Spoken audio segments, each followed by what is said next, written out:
Now the good thing about being a cooking is you do your own sampling first. You know, it's always the cook's prerogative, as they say, to try everything out especially before the date arrives. So in this case, we have you to try something out for us. Tell us what you think.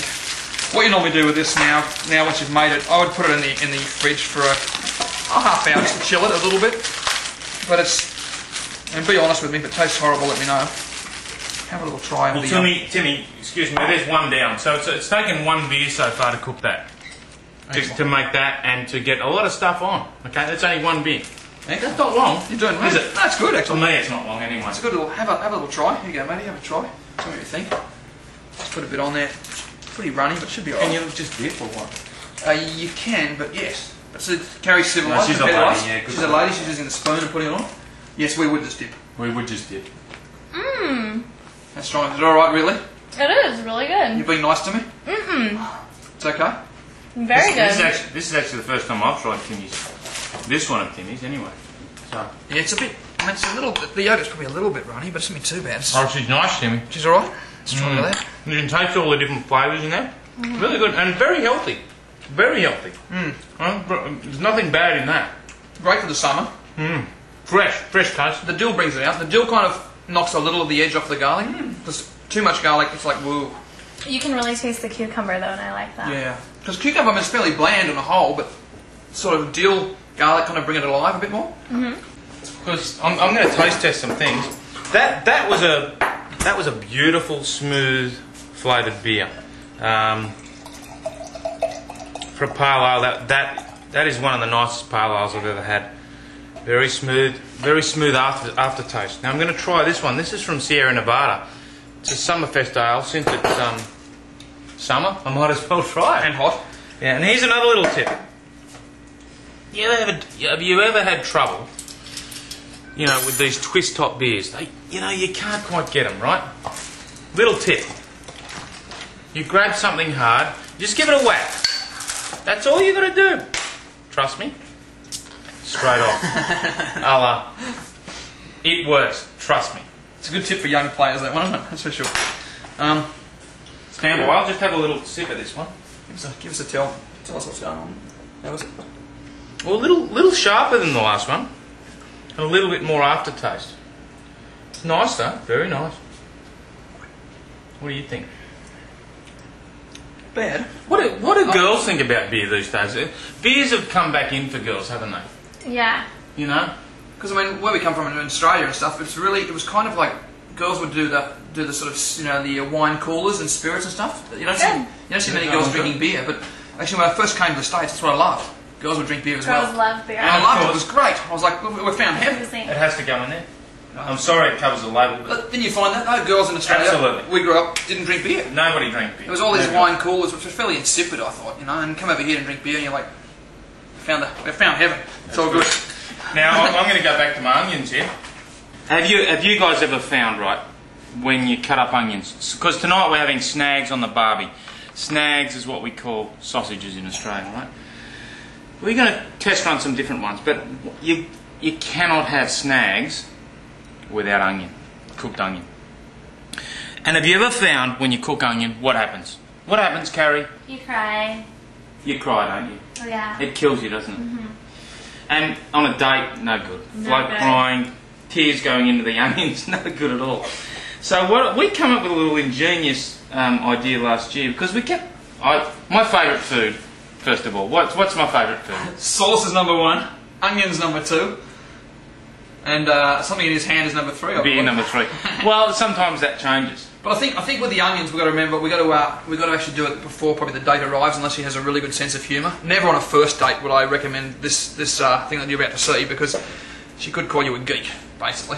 But it works well. No, it works really well. So what you do is you grab your onions, you just peel them on the outside. You're not crying much by this stage. And then here we go. We tried these out first. This is what we started with. Okay. Now the problem here was you get foggy. Okay. No problem with the stinging of the eyes, but you do get a bit of fogging. You couldn't see that well. Carrie's having a great amusement at this one. You couldn't see that well. I remember the first time I did it, we were doing it over there, and we're chopping away sort of merrily, but you couldn't see the whole corner, and you're like, you're going to lose a finger. Peripheral vision. You've got no peripheral vision. No good at all. So then we maxed up So we moved into the other world with this one, and this was the secret. This was It was gold. brilliant. It was absolutely brilliant. Covers the nose, so the stuff doesn't go up your nose. It's all good. It's perfect. And the advantage is, at frat parties, whatever. Put the beer down there. So you can have a drink. You're struggling to drink. You have a bit of a beer, a little sip to see if a little bit works, mate. It's a bit of a loose, but there you pour a bit of beer in there. A bit more beer. It's got a whistle a bit. There we go. Well, that's a bad snorkel. That's another trick. You've got to have a snorkel without a little. Oh, without the purge There we valve. go. No good. So he's lost a bit of beer there, so it's not a good thing. But normally, you've got your snorkel. You're going away. You're cutting at the same time. You're looking after yourself. Excuse me, I don't need that beer. You're looking after yourself, drinks wise, and you're cutting away and no tears. So it all ends pretty happily. You can do it like that. You don't look great, as you can see. No, it's not a good look. And It's a bit Rain Man-esque. you'd have to have a date with a sense of humour, I think. Exactly. Or you do it before she gets here, definitely. Yeah. Now, what I do with the onions is boom, in half. The ears are a good look too, mate. Really? The ears are Have I got cauliflower ears going? Yeah, it looks really bad. Just cut your onions up like that. You look like Rain Man's brother. Viewers don't have to see me cutting onions. I'm not good with a knife. But I'm not crying. We're doing the chili con queso, which comes in the supermarket. It looks kind of bad, the sort of the cheesy dip, but it's actually not that bad for you. And when I lived in Philadelphia for a while, I mean, they used to use the cheesesteaks. You've heard of the cheesesteaks, of course. Yeah. I didn't even know what it was when I first came here, but they spray the cheese whiz in there, and it was fantastic. It was the best one because they'd put the provolone and that sort of stuff in it. It was a bit bland, but the cheese whiz kind of brought the meat alive. So what we've done the reverse a little bit. We started with chili con queso, the actual dip. Bought that one night, and we were making tacos and burritos and that sort of stuff. Because I'm still struggling to find the difference between a taco and a burrito. Well, the same thing. They're the same thing we call Same it. thing. Because it's either taco's this size, burritos that size. Still fold it up and make the same stuff inside. So we refer to it as the same thing. Okay, so what we do here, Good same thing. a good same thing. Good same. So what we've done basically, we added a few ingredients, of course. Which one of them would be garlic. I love garlic. And we threw in some, Raw garlic. Raw garlic again, jalapeno peppers. But of course, it's sort of a trap for young players. Leave the seeds out. When I first started cooking peppers, probably earlier, as a kid, I'd throw all the seeds in as well, and the dish got so hot and crazy because they ferment in there for so long, and it was too hot. But I tried it on dates and stuff. I was making curries and that sort of stuff from scratch, and the poor girls were struggling. And I was like, oh, this is great. Because I think I've lost a lot of taste buds through the years with a lot of hot curries and stuff. But it didn't help the date situation. Because the poor girl's drinking water, she's in the bathroom washing her face, it was all going to hell in a handbasket. So I decided to get rid of the seeds. Can I cut in there for a sec, Timmy? Sure, mate. Well, I've just cut up all those onions, look. You crying? All that. Is there any tears? Do you see tears? No tears. Tears, No Karen? tears. You look ridiculous, but no tears. No tears.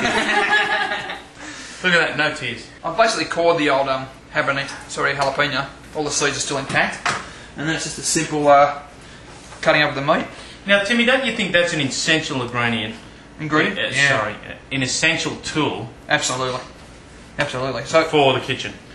So, Carrie, if you're going to have onions at any stage, I think in the meal, you've got to hope your boyfriend or your date, Scuba Steve. like snorkeling or diving, because you'll know he cut his onions up perfectly. I did it before the date arrives, though. I think. The beauty about us when we cook, though, which is quite funny, is he's a neat freak. He's like a Virgo. I'm the only retentive neat freak of the cooking world. I like the kitchen clean. Like, do you like neat freak guys, or do you like guys that are just pretty chilled out? I mean, Timmy's chilled out, but I'm the same. like guys that I'm retentive for sure. Yeah, like he has to wash his hands every. He's almost a little bit obsessive, really. Well, you have to wash your hands, actually, mate. What's the worst thing that could happen? I mean, I went to a dinner party one time. This is a true story, okay? And I don't know what happened, whether it was anything to do with the food, but we all got kind of food poisoning before the end of the night. Or something. You've never been sick from my cooking, have you? No. Well, you have a 15-second rule. So tell them about the 15-second rule. We have a 15-second rule. If it hits the ground and you pick it up within 15 seconds, you're gold.